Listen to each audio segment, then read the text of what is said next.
Assalamualaikum warahmatullahi taala wabarakatuh. Waalaikumsalam warahmatullahi wabarakatuh. Sahabat Nahdien, pada hari ini kita mencoba mengulas tentang NU, yang mana NU pada tahun ini merupakan tahun yang spesial karena genap 1 abad NU. Jadi dalam 1 abad NU ini banyak hal yang perlu kita ulas terkait dengan capaian dan semacamnya.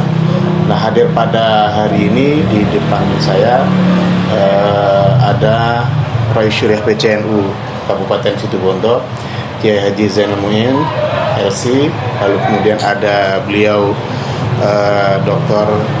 Kiai Haji Muhyiddin Khotib. Dan pada hari ini beliau kita mencoba untuk mengeksplor apa sih sebenarnya 1 abad itu. Kita coba ini nanti kita eksplor ya, 1 abad NU ini seperti apa sih gambaran desainnya 1 abad ini. Nah, mungkin dari masyarakat Nahdien perlu tahu atau memahami apa sih makna 1 abad NU itu sendiri, sampai saat sekarang NU itu bertahan sampai 1 abad sedemikian rupanya. Mungkin dari Kiai Zainal dulu mungkin bisa menjawab apa sih makna 1 abad itu bagi kita semua ini. Baik, Assalamualaikum warahmatullahi wabarakatuh. Waalaikumsalam warahmatullahi wabarakatuh. Yang saya muliakan Ketua PCNU Kiai Haji Dr. Kiai Haji Ahmad Muhyiddin Khotib, yang saya muliakan Ketua LPBH NU Saudara Badrul Saleh Sarjana Hukum.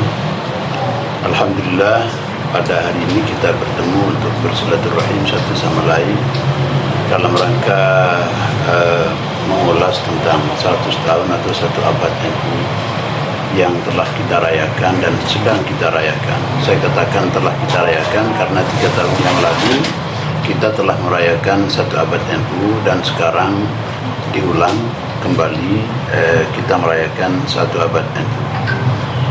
Alhamdulillah, saya sendiri secara pribadi maupun sebagai Rais Syuriah di PCNU ini bersyukur bahwa dalam kepengurusan saya sekarang, saya menututi 2 momentum penting ini, yaitu 1 abad yang pertama diadakan di Sidoarjo, terpusat di Sidoarjo dulu pada 3 tahun yang lalu, dan sekarang diulang. Dan gawe terbesar barangkali yang kita laksanakan dalam rangka 1 abad yang dengan tahun Hijriah ini, yang sekarang sudah 103 tahun ini, gawe terbesarnya menurut saya adalah napak tilas nasional yang baru saja usai kemarin, setelah para peserta baik aktif maupun partisipatif telah melakukan napak tilas mulai dari Sukoharjo, kemudian Kedemangan, lalu dari Kamal, kapal laut, kemudian Perak ke Ampel, lalu ke Puputan, kantor PBNU pertama di Surabaya. Mengaktualisasi lagi gitu, yang 1 abad yang lalu isyarahnya itu.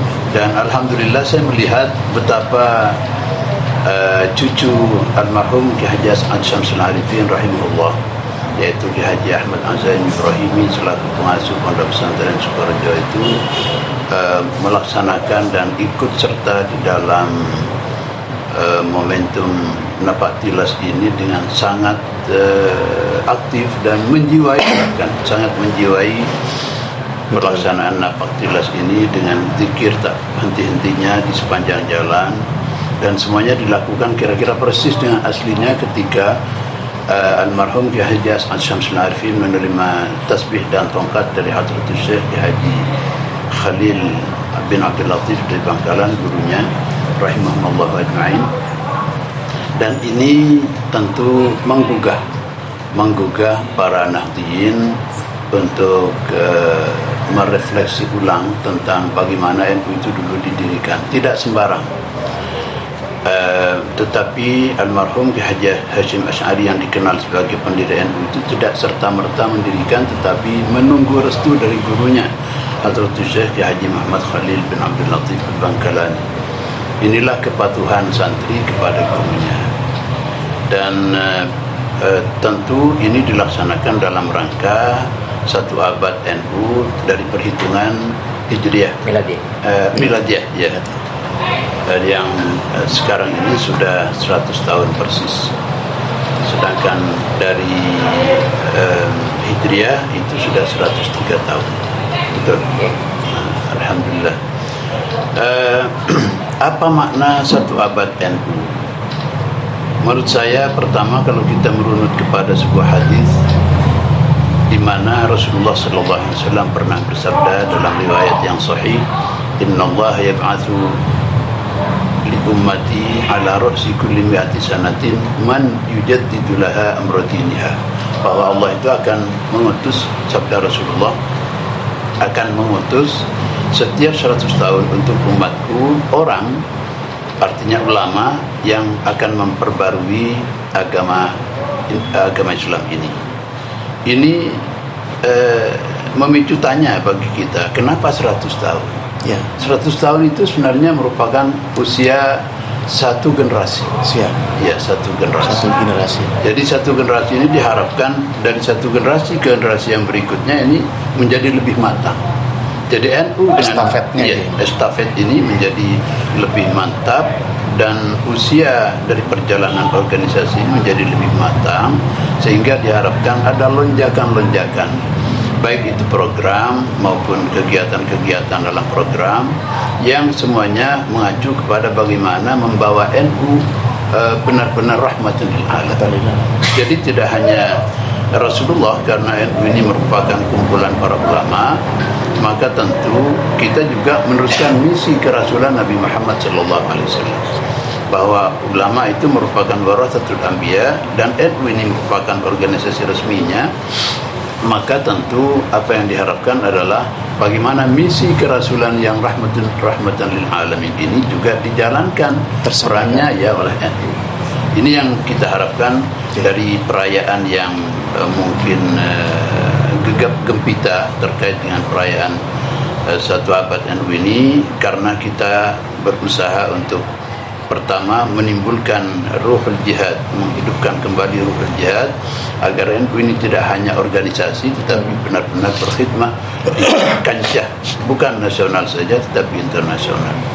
Dan saya mendapatkan informasi, alhamdulillah, telah banyak para ulama dari negara-negara lain yang mulai dari kepemimpinan Kiai Haji Said Agil Siraj itu datang ke PBNI untuk belajar tentang NU. Antara lain yang saya dengar itu dari berita-berita yang pernah viral adalah ulama-ulama dari Afghanistan. Dari Afghanistan mereka belajar, dan ternyata ketika diterapkan NU di sana, masya Allah, luar biasa, bisa menebar rasa aman, tidak lagi perang-perangan seperti itu. Berarti NU tidak hanya pada rumah secara pribadi, tapi betul, secara umum. Tetapi secara umum. Ini sudah merambah misi internasional untuk menebar rahmatan lil alamin. Ini mungkin apa yang bisa saya sampaikan terkait kenapa mesti diadakan perayaan 1 abad NU ini. Jadi maknanya itu kira-kira sangat mengacu luas, pada Jadi secara universal, jadi NU merupakan rumah besar. Betul. Yang menjadi agen perubahan masyarakat. Agen perubahan, ya. Mungkin dari sisi hal teknis dalam aplikasi 1 abad NU, mungkin Dr. Kiai Muhyiddin bisa menjelaskan dari mana 1 abad ini secara program kerja apa yang harus dilakukan dan semacamnya. Ya. Jadi begini, yang saya hormati Kiai Haji Muhammad Al-Syuriah, Mas Badrus, NU itu kan dikatakan jam'iyah, diniyah, ijtimaiyah. Dari aspek diniyah, karena ini adalah perkumpulan di situ para ulama, nggak bisa lepas dari syiar Islam. Oleh karena itu di internal Nahdlatul Ulama aspek dini itu satu abad mengikuti sanah hijriyah yang terhitung Muharram, sehingga sudah 3 tahun yang lalu itu kita adakan di Sidoarjo besar-besaran berdasarkan keputusan muktamar. Jadi muktamar telah memutuskan bahwa pedoman satu abad itu adalah mengikuti hijriyah. Hadis yang disampaikan oleh saya tadi adalah, saya yakin itu ala ra'si kulli mi'ah itu adalah mi'at hijriyah, hitungan hijriyah, bukan miladiah. Karena waktu itu belum ada hijriyah, belum ada miladiah. Ya, gitu. Yang kedua, ijtimaiyah. Ijtimaiyah itu adalah tugas-tugas tanfidiyah yang sifatnya implementatif, eksekutif, aplikatif. Lah, secara sosiologis kita memiliki konsep ukhuwah wataniyah, kebangsaan. Maka NU bukan organisasi yang eksklusif, sehingga harus mengadakan satu abad 2 kali. Yang pertama adalah hitungan hijriahnya adalah sebagai identitas syakhsiyah yang dimiliki NU, sedangkan yang sekarang ini adalah sebagai identitas kebangsaan. Kita adalah berbaur, bangsa kita adalah menggunakan tanggal pada umumnya tanggal miladiah gitu. Maka kita nggak eksklusif dan ikut miladiah itu dalam hal-hal kegiatan semacamnya sekarang sudah diaplikasikan di mana-mana, di madrasah, bahkan di pondok pesantren. Itu adalah secara sosiologis. Dari itu maka dua momentum ini nggak bisa kita pisahkan, dua-duanya adalah sangat penting. Jadi dari aspek keislamannya, kemudian ini adalah dari aspek kebangsaannya. Jadi yang jelas berkembang ya. Jadi mungkin dalam satu abad ini, kalau konotasi masyarakat awam barangkali ada pemikiran NU hanya bergerak di bidang ubudiyah saja. Mungkin seperti ini kan pemikiran yang berkembang. Jadi seksi agak keagamaan saja. Ini aplikasinya kan seakan-akan kita kan di luar pemikiran kebangsaan dan semacamnya. Jadi hal semacam ini apa yang berkembang? Ya, jadi kata Gus Mus itu bahwa siapakah orang itu adalah orang Islam Indonesia. Ya. Bukan orang Indonesia yang Islam, tapi orang Islam yang ada di Indonesia. Yang pahamnya adalah paham Ahlussunnah wal Jamaah. Antara Islam dengan Indonesia nggak bisa kita pisahkan. Itu Islam sebagai akidah dan syariat, sedangkan Indonesia sebagai negara dan memiliki falsafah negara itu Pancasila. Itu nggak bisa di ini. Kata Persen Al-Ghazali, maaf ya, jadi antara agama dengan negara itu adalah ibarat dua anak kembar siam. Ya, yang satu dengan yang lain terpisah, tapi rahimnya itu adalah satu. Itu nggak bisa kita pisahkan. Maka itu dua-duanya ini adalah penting, baik hijriah maupun hitungan miladiah, hitungan Masehi, ini sama-sama kita pakai. Saya kira di situ. Jadi saya jadi berpikir ya, jadi kalau hitungan miladiah atau Masehi gitu kan. Nah, saya teringat pada 3 tahun yang lalu pernah dirayakan. Ya. 3 tahun yang lalu pernah merayakan satu abad NU juga. Nah, sekarang ini ya besar-besaran dulu. Nah, ini sekarang diadakan lagi. Malah besok ini di Malang kick off satu abad NU. Ini gimana? Ada 2 versi atau gimana? Menurut saya bukan 2 versi. Oh gitu. Kita mengikuti hitungan waktu. Ya kan? Kan ada orang itu umurnya, berapa umur kamu? Umur 60 tahun. Tahun apa ini? Rata-rata adalah Masihiyah. Tapi kadang-kadang peraiknya itu adalah tidak pas miladi. Dan sama sekarang terus terang aja saya sebagai ketua BCNU sering kecil deh ketika datang kepada beberapa kiai, tanggal berapa? Saya sebut masih mereka enggak iya, enggak mau. Berarti yang 3 tahun lalu hitungan Hijriah. Yang sekarang Masehi berarti kayaknya Masehi. Yang umum sekarang. Kalau kemarin ada identitas diniyahnya. Sama dengan menghitung Ramadan dan Idul Fitri ya. Itu bukan Masihiyah. Tapi kata-kata bahwa kita disuruh melihat bulan ru'yah itu kalau sudah 30 hari ya, itu 30 hari hitungan Qamariyah, bukan hitungan Syamsiyah. Itu Syamsiyah itu didasarkan sama masih ya ini ya seperti itu. Jadi mungkin ini ya Pak, mungkin nanti Rois bisa menjelaskan masyarakat ini. Kita menunggu. Jadi dalam satu abad ini motivasi apa yang perlu kita lakukan dalam NU yang satu abad, baik masyarakat secara struktural ataupun kultural ya.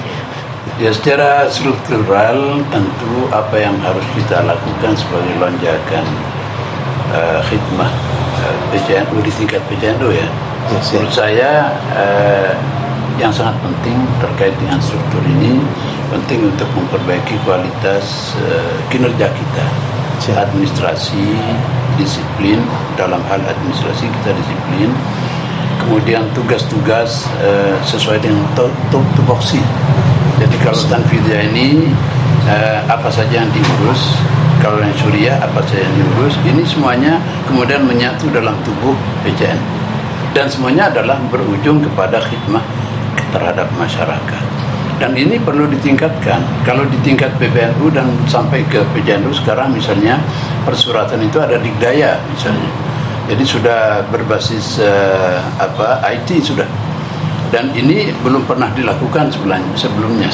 Jadi ini merupakan salah satu lonjakan terkait dengan pelaksanaan satu abad. Jadi benar-benar ada kemajuan dari sisi teknologi dan terutama IT dalam hal ini.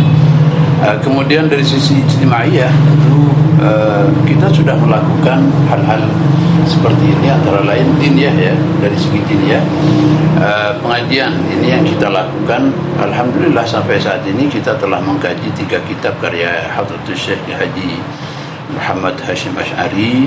Yang pertama Qanun Asasi, kemudian At-Tibyan, dan sekarang ini adalah At-Tanbihatul Wajibat. Ini Masail jalan ya? Masail juga jalan. Ya, masih jalan. Nah, ini mungkin tidak pernah dilakukan pada masa-masa kepengurusan yang lalu dan kita lakukan sekarang karena ini muncul dari komitmen kita bahwa NU bukan hanya berbasis administrasi tapi juga khidmah di bidang diniyah. Karena ijtimaiyah, diniyah, ijtimaiyah. Dan ini yang bentuknya umum, secara umum pengajiannya. Iya, secara umum. Bukan hanya diikuti oleh pengurus NU, tetapi ya mungkin yang tidak bisa hadir dalam forum pengajian mungkin mengikuti melalui live ya. Transformasinya ke masyarakat. Iya, transformasi pada masyarakat. Dan ini yang kita lakukan saat ini. Mungkin pada kepengurusan yang akan datang mungkin bisa lebih ditingkatkan lagi sehingga benar-benar jiwa daripada satu abad itu benar-benar bisa mengejawantah di dalam kinerja. Ya, tadi menggaris bawahi dari apa yang disampaikan Jai tadi tentang kedisiplinan, lalu kemudian secara administratif. Mungkin itu bagian-bagian yang perlu dibenahi di internal struktural. Nah, selain dari itu mungkin ada lagi Kiai, mungkin bisa dijelaskan kayak gitu. Jadi saya rasakan betul di tingkat teknis bahwa apa yang sempat saya itu perbaikan jamiyah, bukan jamaah tapi jamiyah. Bagaimana NU menjadi organisasi yang betul-betul ini belum sampai ke tingkat ranting paling bawah karena banyak faktor. Di antaranya faktor SDM. Beda dengan tingkat PB. Tingkat PBNU itu kalau mengadakan rapat Zoom dalam waktu yang cepat seluruh Indonesia sudah sekarang sampai 80% hadir dan cepat waktunya. Tapi kalau tingkat PCNU, kalau yang diundang misalnya ranting, apalagi anak ranting yang di bawah, itu yang hadir separuh aja sudah bagus. Ya, sudah bagus. Kenapa faktornya? Karena memang mereka masih belum bisa mengikuti peradaban ya, kemajuan IT ini. Ini salah satu di antaranya itu. Ada yang belum hitung-hitung, kami nggak punya paket. Ini terjadi dan kita bisa membandingkan misalnya wilayah itu lumayan hampir sama dengan PBNU. Tapi kalau sudah tingkat MWC ke bawah itu masih sangat sulit. Nah, ini yang menjadi pembelajaran kita bahwa ke depan itu adalah bagaimana sampai ke tingkat bawah itu jamiyah ini bisa betul-betul aktif gitu ya, secara organisasi. Lah juga tadi kita telah menjelaskan bahwa kalau saya ibaratkan begini, Syuriah itu menentukan mana batas sawah yang boleh dicampur. Ya. Dipajak. Dibaca. Ini batasnya di sini. Jangan sampai Anda melebihi batas ini, nggak boleh. Karena ini melanggar hukum syar'i, kira seperti itu. Maka kami melaksanakan yang beli pacul, kemudian yang ngajak orang supaya nyangkul di sawah semacamnya itu, tidak boleh melebihi batas itu. Itu kerjaannya Tanfidia, kira-kira seperti itu. Memang kalau dari aspek kerepotan, memang Tanfidia harus repot. Ya. Kenapa? Karena dia yang ngurusi uang beli pacul, uang gajinya orang yang kerja karyawan di sawah, itu semua urusan Tanfidia. Tapi bahwa ciri khas ulama itu adalah anti Syuriah, dan ini pimpinan tertinggi. Ini untuk memahami begini aja, tingkat bawah itu kadang-kadang masih belum utuh. Itu salah satu di antaranya. Perlu pemahaman organisasi dari bukunya, dari ADRT-nya. Iya, saya kira seperti itu. Tadi ada hal yang menarik bagi saya itu, Kiai, terkait dengan NU dalam konteks kenegaraan. Bahwasanya NU dan negara ini satu sisi yang tidak bisa dipisahkan. Yeah. Nah, ini mengingat tahun ini 1 abad NU ini kan temanya sangat kental dengan itu, Kiai. Jadi benar sangat menyatu gitu. Jadi temanya itu mengawal Indonesia merdeka menuju peradaban mulia. Nah, ini saya melihat dari tema ini ada 2 item yang menjadi pokok pembahasan dalam tema ini, yaitu merdeka dan beradab mulia. Nah, ini pembahasan yang menarik, ya. Barangkali dari Rois yang bisa menggambarkan bagaimana konstruksi tema yang dipakai pada tahun ini. Ya, mungkin tentang kemerdekaan ini kita mengacu kepada dawuh Sayyidina Umar bin Khattab radhiyallahu anhu. Beliau sangat komitmen terhadap kemerdekaan manusia dan terpenuhinya hak-hak asasi bagi setiap manusia. Kalau dirunut ke belakang, sebenarnya Rasulullah SAW memang sangat komitmen terhadap kemanusiaan. Ketika di Haji Wada, beliau itu berpidato dari atas untanya, para sahabat di bawah. Kemudian beliau berpidato, "Atadruna ma syahrukum hadza?" Tahukah kalian ini bulan apa? Para sahabat diam, karena dikira Rasulullah akan memberikan nama lain. Lalu Rasulullah bersabda, "Bukankah ini bulan Dzulhijjah?" "Iya Rasulullah, benar." "Kalian tahu hari ini hari apa?" Diam lagi. Dikira akan mengubah nama hari itu. "Bukankah ini hari Arafah?" "Iya Rasulullah, benar." Kemudian, "Kalian tahu tempat ini apa?" Diam lagi, karena dikira akan diubah namanya. Maka kemudian Rasulullah mengatakan, "Bukankah ini Arafah?" "Iya Rasulullah." Nah, lalu beliau mendeklarasikan hak asasi manusia pada waktu itu. Itu pada tahun, kalau tidak salah, 632 Hijrah. 632. Iya, 632 Masehi, maaf. Masehi. Iya, Masehi. Apa deklarasi Rasulullah pada waktu itu? "Ala inna amwalakum wa a'radakum wa dima'akum haramun 'alaikum ka hurmati yaumikum hadza wa syahrikum hadza wa baladikum hadza."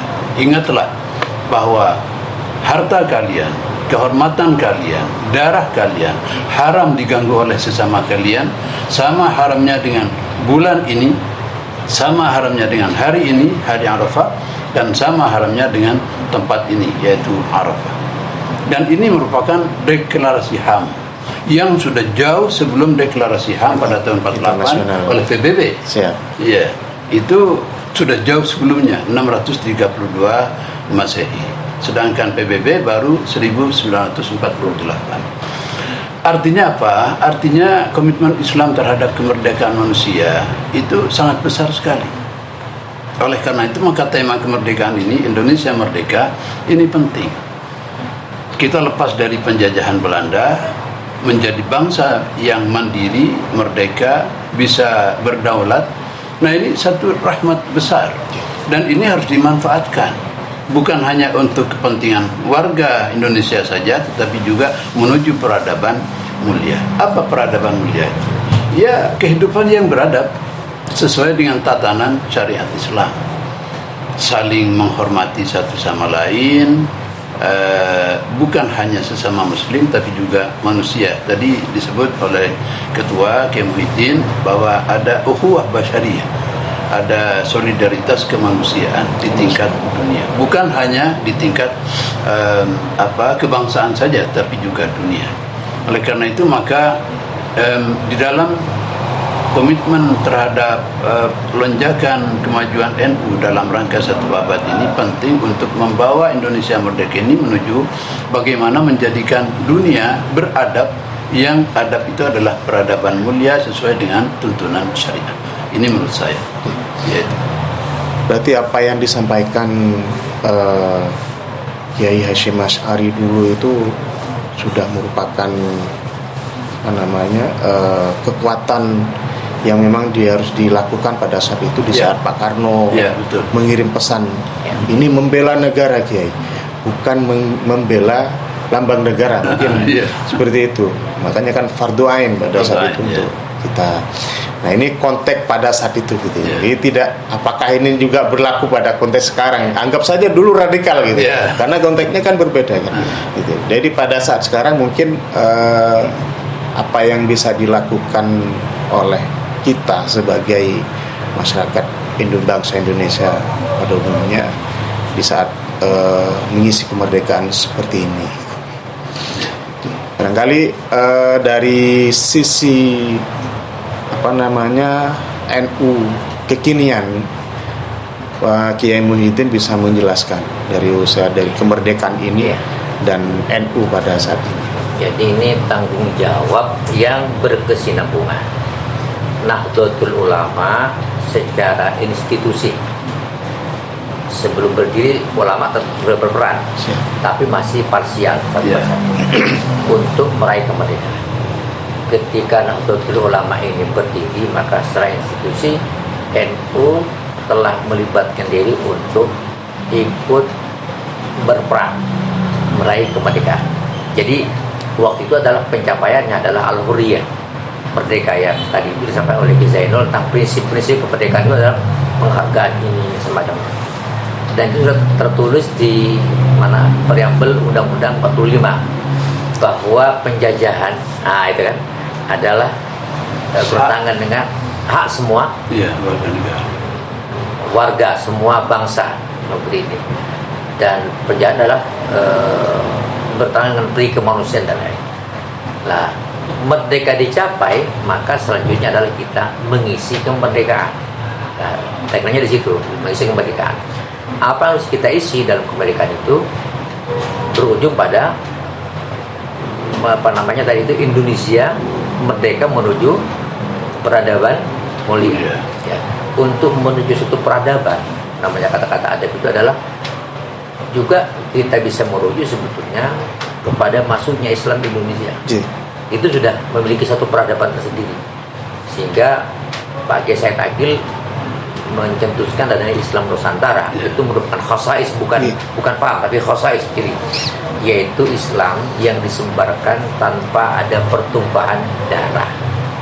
Sudah sejalan dengan apa yang kita sampaikan. Nah, saat ini penting kita ulas kembali bahwa tantangan ke depan itu semakin besar, ya, tidak hanya di dunia nyata tapi dunia maya adalah tantangan kita besar, yaitu paling tidak Nahdlatul Ulama secara teknis dari mulai PBNU sampai ke tingkat yang paling bawah, pertama adalah menjaga moral bangsa supaya berakhlak dengan baik sesuai dengan nilai-nilai universal dan sebagainya. Yang kedua, sebagai penyangga kesatuan negara Republik Indonesia, kita harus tetap membawa menjadi satu kekuatan. Yang selanjutnya ini tugas utama, melestarikan dan menjaga keberlangsungan Islam Ahlussunnah wal Jamaah. Ini salah satu di antaranya hal-hal besar menurut saya yang perlu terjemahkan bagaimana generasi yang akan datang. Karena ini generasinya Kiai Hasyim sudah hampir nggak ada kayaknya. Itu masa awal banyak yang wafat. Ya, banyak yang wafat. Sehingga beberapa syuriah Nahdlatul Ulama saja, pengurus syuriah maksud kami, yang saat ini itu sudah nggak nurut sama Kiai Hasyim. Yang saya tahu, karena Kiai Hasyim itu wafat tahun 1947. rata-rata para ulama yang sekarang ini ada lahir tahun 45 tahun para jangan urut masih kecil mungkin itu diantaranya seperti itulah. Dari itu maka butuh sangat penting. Kenapa Rais Surya sangat getol sekali membaca bukunya Ki Hasyim itu dalam rangka untuk mengembalikan posisi yang sekarang ini mungkin sudah jauh dengan para kiai. Itu kita ingin merasa menjadi santri beliau, merasa. Jadi kalau dulu langsung misalnya Ki Ahmad Siddiq, Ki As'ad itu langsung berguru. Tapi sekarang ini kita berguru kepada Ki Hasyim itu melalui buku beliau, karya-karyanya. Jadi temunya di situ. Tinggal sekarang aktualisasinya. Betul. Sudah tentu katanya Ki Maimun, kalau Ki Hasyim Asy'ari dulu pakai jubah surban itu soal selera. Tapi kita saat ini nggak usah pakai jubah, nggak apa-apa. Yang penting adalah soal ideologi, soal ajaran ini mesti tetap kita pertahankan. Nah, kemasan sudah barang itu mengikuti selera zaman dari waktu ke waktu gitu. Jadi kita sangat lentur, sehingga kita sangat tegas dalam soal ajaran prinsip, tapi lentur dalam soal instrumen cara itu adalah kita lentur. Saya kira begitu.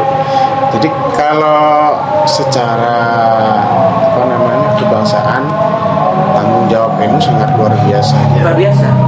Mungkin karena hal ini NU tidak pernah melepas dari tanggung jawab itu, maka mungkin ada pemikiran lain yang membuat mindset orang berpikir NU di dalam pusaran politik. Nah itu yang membuat sebagian orang yang berpikir lain itu. Saya mengertikan begini, kalau soal NU di pusaran politik kan ada dua. Ada politik praktis, ini sudah selesai. Terutama dalam posisinya katanya itu dalam posisi tongkat Nabi Musa jadi ular. Ya kan? Dasar negara sudah selesai, kemudian prinsip-prinsip hukum sudah semua selesai. Sekarang sanuidua siratal ula. Ditarik tongkat itu menjadi wujud tongkat lagi. Lah, kita mainkan tongkat ini dalam politik, dalam high politik. Bukan praktis soal dukung-mendukung, bukan. Tapi soal kebijakan umum misalnya PCN situ Bondo kemarin itu mengkritisi soal kebijakan pendidikan. Ini kan soal pendidikan. Hal yang mengkritisi soal kebijakan tentang perekonomian misalnya. Ini kita sebenarnya politis karena tapi tidak ikut terlibat dalam politik praktis yang itu adalah 5 tahunan semacamnya. Tapi yang di amanat bersama NU sekarang adalah high politik yang tidak mengenal waktu. Bisa terjadi apapun saja itu tanpa waktu. Ini yang dalam arti politik yang kebangsaan tadi itu. Kita firor minal istilahnya dari politik partikuler partisan kepada politik jamaah, kepada politik kebersamaan. Saya kira di situ. Contoh kasus saja Bondo. Dulu di masa Bupati sebelum ini Pak Karna, kita sempat mengadakan satu kajian besar. Salah satu di antaranya adalah Basul Masail Nahdlatul Ulama menetapkan bahwa bupati tidak boleh menerima fee, apalagi di PR bupati tidak boleh menerima pemberian gratifikasi dari siapapun. Kita Basul Masail kan diperkuat menurut kajian Nahdlatul Ulama. Dan ini tidak tahu siapapun saja bupati. Ini prinsip bagi kita. Tidak tahu apakah orang mau senang mau tidak, tapi ini adalah kita sampaikan kepada umat. Yang penting anak-anak nahnu muballighun wallahu yahdi. Ini salah satu contoh-contoh yang di daerah Kalau dulu di masa para kiai ada istilahnya penerima tunggal Pancasila. Itu bukan soal politik praktis, tapi soal nasib bangsa dan negara yang mau terombang ambing. Disitulah dikokohkan oleh para kiai. Pancasila adalah sah sebagai dasar negara. Ini gerakan politik luar biasa. Siap. Jadi Siap. itu bisa bedakan dengan kampanye ketika mau pemilu, mendukung pasang gambar, bukan itu. Siap. Bukan itu kira-kira seperti itu. Luar biasa itu, guys. Nah, ini dalam satu abad ini kita kembali ke daerah ya. Jadi kira-kira dalam institusi PCNU Kabupaten Situbondo sendiri Ya. dalam melaksanakan satu abad ini kira-kira apa yang harus yang sudah dicapai ataupun yang masih belum dicapai ini seperti apa ya? Jadi begini, insya Allah kalau soal pencapaian itu sudah ada standarnya, sudah kita punya kalkulasi. Soal itu adalah pencapaian tercapai atau tidak itu adalah sangat relatif ya. Siap. Sesuai dengan ukurannya apa kuantitatif atau kualitatif itu sudah ada tersendiri. Tetapi yang kemarin disampaikan oleh pengurus wilayah dan juga beberapa kiai itu, saat ini ada fenomena diantaranya adalah tidak sedikit dari kalangan para santri yang tidak tahu betul ulama, sehingga karena nggak tahu kurang tertarik untuk menjadi pengurus NU. Ini dirasakan di mana-mana. Dan itu maka di Jawa Timur menyampaikan kemarin untuk satu abad sekarang ini kita banyak silaturahim dengan para kiai. Bagaimana ada beberapa kurikulum mungkin atau kegiatan-kegiatan santri itu Nahdlatul Ulama nimbrung di situ untuk mensosialisasikan NU secara jamiah, sehingga santri sudah tahu di sini. Sebab pesan NU lahir dari pesantren. Lah, saya katakan kalau santrinya Kiai Wahab, insya Allah saya ini santrinya Kiai As'ad dan masih nutur beliau. Mungkin walaupun bukan baja keiduannya, insya Allah satu garis gitu ya. Makanya situ. Tapi generasi saat ini mungkin penting dikuatkan kembali untuk memahami keiduan, mengenal NU. Jadi kembali ke pesantren. Iya, terutama tempat lahirnya Nahdlatul Ulama itu para santri. Itu kader utama itu pesantren itu. Nah, tetapi walaupun demikian, secara skill dan manajemen KNU-an perlu dipacu mereka. Kenapa demikian? Karena ini di pesantren tidak seluruhnya ada. Pasti di situ yang saya nobar. Ini salah satu di antara yang menjadi tagline-nya saat ini untuk kita gerakan. Di samping juga mungkin seperti pendidikan ma'arif. Apakah seluruh siswa ma'arif tahu nggak terhadap NU? Belum tentu. Baik. Nah, itu salah satu di antaranya. Jadi ada ini penguatan di tingkat internal, belum ke eksternal. Betul. Sangat menarik sekali, Kiai. Banyak hal yang perlu kita ulas sebenarnya. Jadi beberapa hal di internal ataupun secara eksternal PCNU Kabupaten Situbondo. Karena kita dibatasi waktu, guys. Yeah. Jadi mungkin closing statement mungkin Rais mungkin bisa menyampaikan nanti satu-satu. Ya, baik. Dalam masa sebelum satu abad ini ibarat pesawat terbang, kita ini masih di landasan, jalan terus mempersiapkan untuk lepas landas. Satu abad ini sudah lepas landas. Mudah-mudahan bersama dengan taufik Allah langsung terbang. Ya. Oke, dari Kiai. Baik, jadi sekali lagi kami tegaskan jangan sampai tanfidiyah yang itu melaksanakan garis-garis besar haluan organisasi dari Suriah itu melanggar dari aturan ini, karena NU adalah supremasi keulamaan. Keulamaan itu adalah gambarannya itu ada di posisi Suriah. Ini ke depan seperti sekali supaya gak tuh langkah macam-macam. Baik, terima kasih Kiai atas penyampaian tadi sangat luar biasa. Kita sudah merasa dapat siraman yang sangat sejuk ini dari apa yang disampaikan dari Rois, dari Muhyiddin. Hari ini kita sudah banyak ilmu yang bisa kita dapat.